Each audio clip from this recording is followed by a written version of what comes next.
Okay, guys, handa na ba kayo sa isang adventure? Kasi ang kwento natin ngayon tungkol sa isang lalaki, isang dambuhalang syudad, at isang napakalaking isda. Tara, umpisahan na natin. Naranasan mo na ba yung inutusan kang gawin ang isang bagay na parang ang laki-laki at ang hirap-hirap, na parang ang gusto mo na lang gawin ay tumakbo palayo? Well, ganyan-ganyan ang naramdaman ng bida natin sa kwento. So, kilalanin natin si Jonas. Hindi siya basta-basta, isa siyang propeta.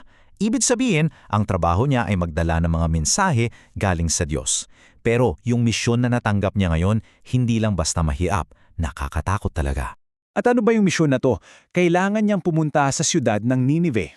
Ngayon, para magka-idea kayo, isipin niyo ang Ninive bilang isang napakalaking siyudad, pero sikat siya hindi dahil maganda, kundi dahil ito yung lugar ng mga masasama at palaaway na tao.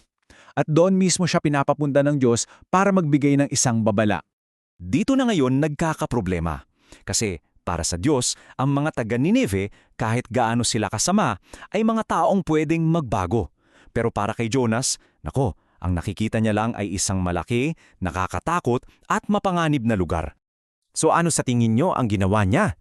Sunod ba niya ang utos? Hindi. Sa sobrang takot niya, isa lang ang naisip ni Jonas, ang tumakas. At di lang to basta takbo ha, may kumpletong plano siya.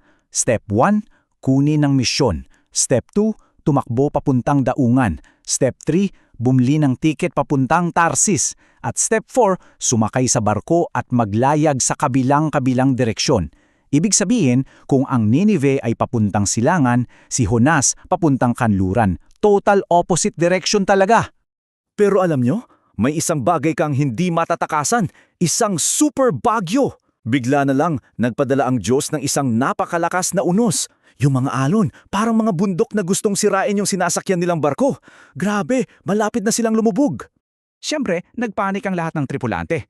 Nagdasal sila sa kanilang mga Diyos. Itinapon nila lahat ng kargamento sa dagat para gumaan yung barko. Pero wala pa rin nangyayari. Alam nila, hindi ito normal.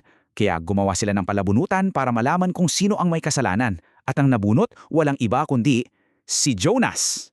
So doon, sa gitna ng sigawan, ng malalakas na alon at ng takot, umamin si Jonas.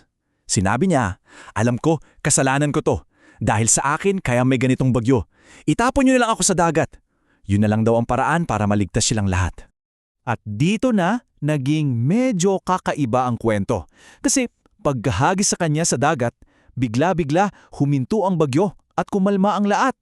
Tapos may isang dambuhalang isda na ipinadala ng Diyos at nilunok siya ng buo. At isipin niyo to, nanatili siya sa loob ng tiyang ng isda sa loob ng 3 araw at 3 gabi. Sobrang haba nun, di ba? Saktong-sakto para mag-isip-isip sa mga ginawa mong mali. At yun na nga ang ginawa niya mula sa loob ng madilim na tiyan ng isda na nalangin si Jonas. Inamin niya ang pagkakamali niya. Nagpasalamat siya sa Diyos dahil kahit papano, buhay pa siya. Ang sabi pa nga niya, "Nung nasa kagipitan ako, tumawag ako sa Panginoon at sinagot niya ako." At dahil doon, dahil sa kanyang pagsisisi, binigyan siya ng Diyos ng pangalawang pagpakataon. Bigla na lang, iniluwa siya ng isda papunta sa tuyong lupa. Ganyan kabuti ang Diyos, di ba? Laging handang magbigay ng second chance. So anong nangyari? Ibinigay ulit ng Diyos ang parehong-parehong misyon. Jonas, pumunta ka sa Ninive. At this time, wala nang takbuhan, wala nang alinlangan. Sumunod agad si Jonas. At habang naglalakad siya sa malalaking kalye ng Ninive, ano ang sinasabi niya? Simple lang, ang sigaw niya, "Sa loob ng 40 araw, wawasakin ang Ninive." Paulit-ulit. At yung sumunod na nangyari, grabe, hindi ka panipaniwala. Lahat, as in lahat nakinig sa kanya. Nag-aayuno ang buong siyudad, di sila kumain, nagsuot sila ng damit na magaspang para ipakita yung pagsisisi nila. At alam nyo ba, pati yung hari nila bumaba sa trono at umupo sa abo. Talagang nagsisisi sila sa mga kasalanan nila. Dahil nakita ng Diyos na totoo ang pagsisisi nila, hindi na niya itinuloy yung parusa. Ligtas ang siyudad. Ang saya, di ba? Happy ending? Teka, parang may isa atang hindi masaya. At eto na yung plot twist. Si Jonas, yung bida natin, galit na galit. Bakit? Kasi Pinatawad ng Diyos ang mga taga-Ninive. Teka, bakit naman siya magagalit, di ba? Kasi ang iniisip ni Jonas yung reputasyon niya na kung ano na lang sasabihin ng mga tao, magmumukha akong peking propeta. Mas importante pa sa kanya yung tingin sa kanya ng iba kaysa sa kaligtasan ng isang buong syudad. So para turuan siya ng leksyon, habang nagmumukmuk siya sa labas ng syudad, pinatubo ng Diyos ang isang halaman para bigyan siya ng lilim.